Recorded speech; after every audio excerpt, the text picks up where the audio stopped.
एक नवयुवक था, छोटे से कस्बे का, अच्छे खाते पीते घर का, लेकिन सीधा साधा और सरल सा, बहुत ही मिलनसार था। एक दिन उसकी मुलाकात अपनी उम्र के एक नवयुवक से हुई। बातों ही बातों में दोनों दोस्त हो गए। दोनों एक ही तरह के थे, सिर्फ दो अंतर थे दोनों में। एक तो यह था कि दूसरा नवयुवक बहुत ही गरीब परिवार से था और अक्सर दोनों वक्त की रोटी का इंतजाम भी मुश्किल से हो पाता था।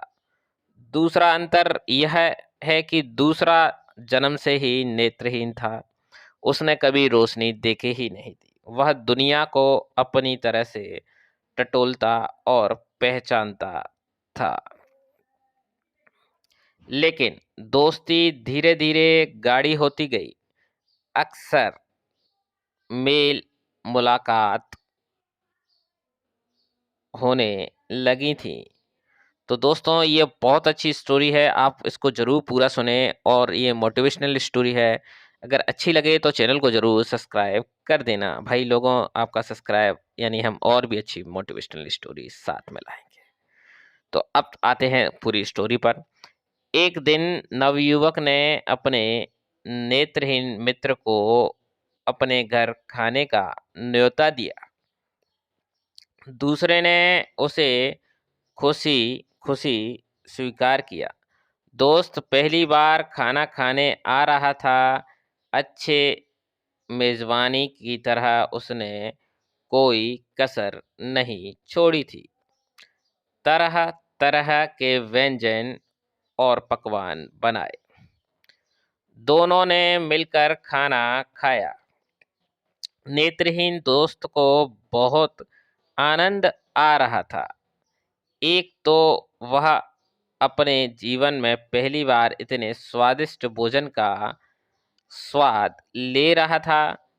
दूसरा, कई चीज ऐसी चीजें थीं जो उसने अपने जीवन में इससे पहले कभी नहीं खाई थी।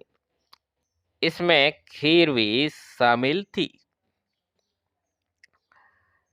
खीर खाते खाते उसने पूछा, मित्र, यह कौन सा व्यंजन है?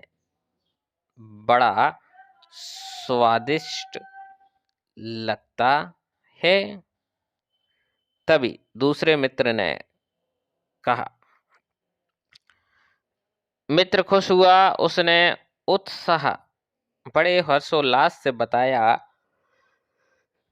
कि यह खीर है।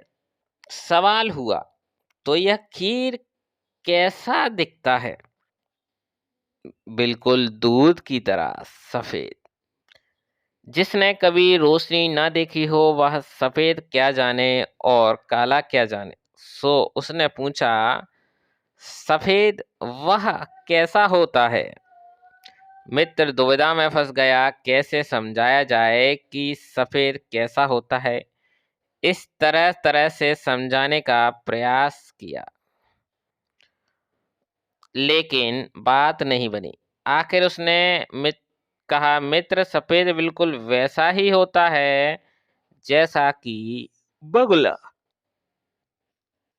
फिर मित्र ने पूछा, और बगुला कैसा होता है? यह एक और मुसीबत थी कि अब बगुला कैसा होता है। यह किस तरह समझाए कि कई तरह की कोशिश करने के बाद भी तरकीब नहीं सूझी। उसने अपना हाथ आगे किया, उंगलियों को जोड़कर चोंच जैसा आकर आकार बनाया और कलाई से हाथ को मोड़ लिया। फिर कोहनी से मोड़कर कहा, लो छू कर देखो कैसा दिखता है बगुला। दृष्टिहीन मित्र ने उत्सुकता में दोनों हाथ आगे की तरफ बढ़ाए।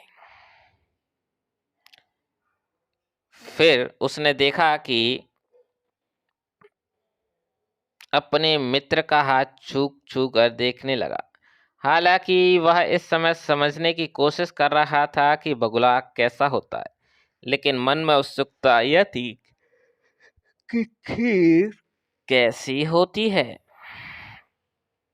जब हाथ अच्छी तरह टटोल लिया तो उसने थोड़ा सा, दोस्तों चैनल को जरूर सब्सक्राइब कर लीजिए, तो थोड़ा सा चकित होते हुए कहा, अरे बाबा, ये खीर तो बड़ी टेढ़ी चीज होती है। वह फिर खीर का आनंद लेने लगा, लेकिन जब तक खीर टेढ़ी हो चुकी थी, यानी किसी भी जटिल काम के लिए मुहावरा बन चुका था, टेढ़ी खीर। जी हाँ दोस्तों, ये कहानी कहावत यहीं से आई थी। अगर अच्छी लगी हो तो प्लीज चैनल को सब्सक्राइब कीजिए।